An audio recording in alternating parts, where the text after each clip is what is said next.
A guy took his car to the dealership for a simple battery replacement and got it back with an extra 154 miles on the odometer.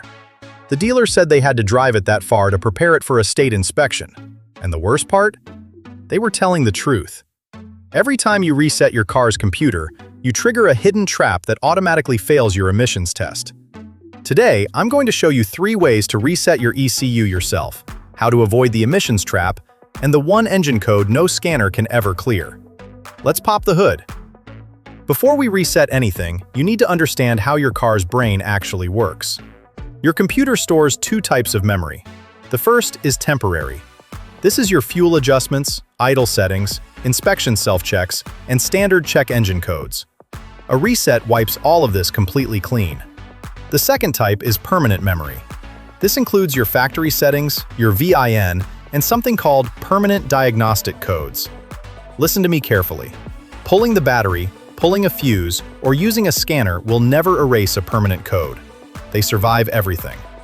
The only way to clear a permanent code is to actually fix the broken part and drive the car until the computer verifies it. That detail right there is exactly what dealerships are quietly counting on you not knowing. Let's start with the old-school method to clear that temporary memory, the battery disconnect. Pop your hood, pull the negative cable, and walk away. Do not come back for at least 30 minutes. There is stored power in the system that needs to be drained. If you reconnect it after 2 minutes, absolutely nothing will reset. When you plug it back in, you get a completely clean slate, meaning your radio presets, window memory, and seat positions are gone. Fair warning. This works perfectly on cars built before 2010. But if you drive a newer BMW or VW, they have hidden backup capacitors that keep the computer alive even without a battery, so this trick won't work at all. Also, pulling that negative cable instantly wipes out every single emissions self-check in your system. Remember the hidden trap I mentioned earlier? That is it. We are coming right back to that. If you want to be precise and avoid wiping out your radio presets, grab an OBD2 scanner. Just find the little port under your dashboard, plug it in, and hit Clear Codes. It takes 60 seconds. I want you to hear this loud and clear. This is the exact same tool and process the service writer at your dealership uses. The only difference is the bill. You can grab a solid Bluetooth scanner that pairs to your phone for about 40 bucks. A professional-grade Blue Driver, which is what real mechanics keep in their toolboxes, runs about $90. Compare that to the dealership. Owners on Reddit and car forums are routinely quoted between $100 and $200 just to have a tech plug in a scanner for 60 seconds. Buy the $40 tool once and you will never pay a dealership diagnostic fee again. One quick warning on scanners. If you drive a late model VW, Audi, or Porsche, you can't just buy a cheap generic scanner. Those manufacturers have built a literal firewall into their cars to block third-party tools. You have to use an authorized scanner, such as OBD11 or VCDS, to get through it. If you drive a European car, make sure you buy the right tool the first time. Quick pause. I just put together a completely free cheat sheet called the Mr. Car Insider Field Manual. It lists the actual real-world costs for the most common car repairs, plus the exact psychological tricks dealerships use to inflate your bill on those specific jobs. Grab that free download from the link at the top of the description so you never get taken for a ride at a service desk. Also, drop your year, make, and model in the comments. I'll read them and tell you exactly which reset method works best for your car. Hit subscribe and let's keep going. Now, here is the third method that almost every YouTube tutorial skips, which is crazy because it is the cleanest option of all 3. You can pull a fuse to reset the ECU. Find your fuse box, usually under the hood, sometimes in the cabin, and check the diagram in your owner's manual. Look for the fuse labeled ECU or PCM. Pull it out, wait 15 minutes, and put it back in. This is actually the preferred method for a lot of Ford and GM vehicles. It's a surgical strike. It clears the computer's memory without yanking power from the entire car, meaning your clock and radio presets stay perfectly intact. Total cost? $0. Now listen closely, because people freak out about this next part when they shouldn't. After you execute any of these 3 resets, your car will drive weirdly for a few days. That is completely normal. Your car is going through a relearn phase. If you drive a Toyota, your idle will drop way down. If you drive a Subaru, your RPM needle will bounce around. Your automatic transmission might even shift a little roughly. Do not panic. Just drive the car normally for 50 to 100 miles, and the computer will eventually settle itself.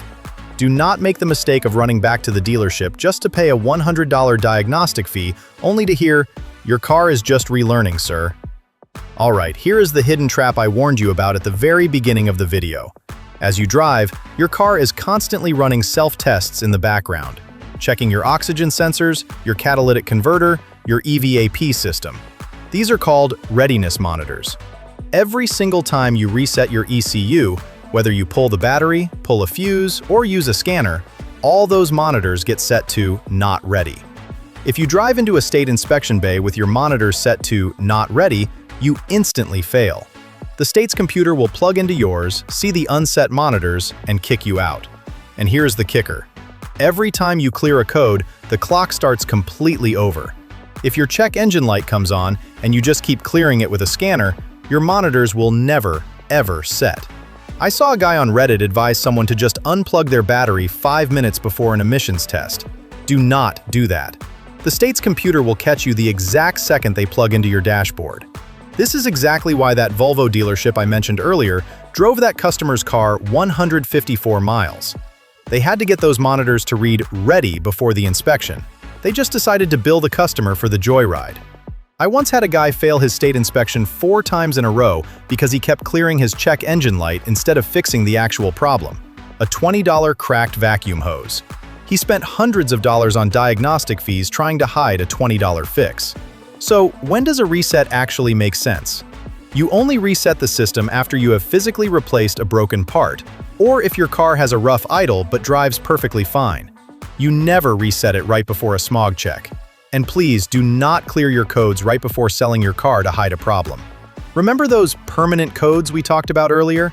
They survive the reset. The buyer's mechanic will find them the very next day, and you will end up in small claims court. Which brings us to the ultimate dealership scam. If a service writer ever tells you they are going to clear your permanent codes for a fee, grab your keys and walk out immediately. Permanent codes cannot be cleared by any scanner on Earth, period. The car's computer clears them automatically only after confirming the mechanical repair is genuine. If a shop charges you for that, they are billing you for a physical impossibility. That is not a misunderstanding, that is a lie. And while we are talking about scams, if a shop ever tells you that you need a brand new $3,000 catalytic converter because your scanner threw a P0420 code, stop and get a second opinion. Industry data show that nearly a third of those codes are misdiagnosed. Half the time, it is just a $200 oxygen sensor. Do not let them turn a routine repair into a massive car payment. Drop your year, make, and model down below so I can tell you the best reset method for your specific car.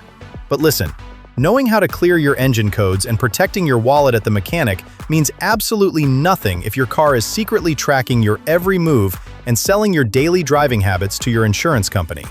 Click the video on your screen right now titled, "Your Car is Spying on You, 13 Features to Disable Now." I am going to walk you through the exact hidden menus you need to access right now to rip the corporate spyware out of your dashboard and stop the tracking. Click right there to lock down your vehicle. Make sure you are subscribed to Mr. Car Insider, and I'll see you over in that video.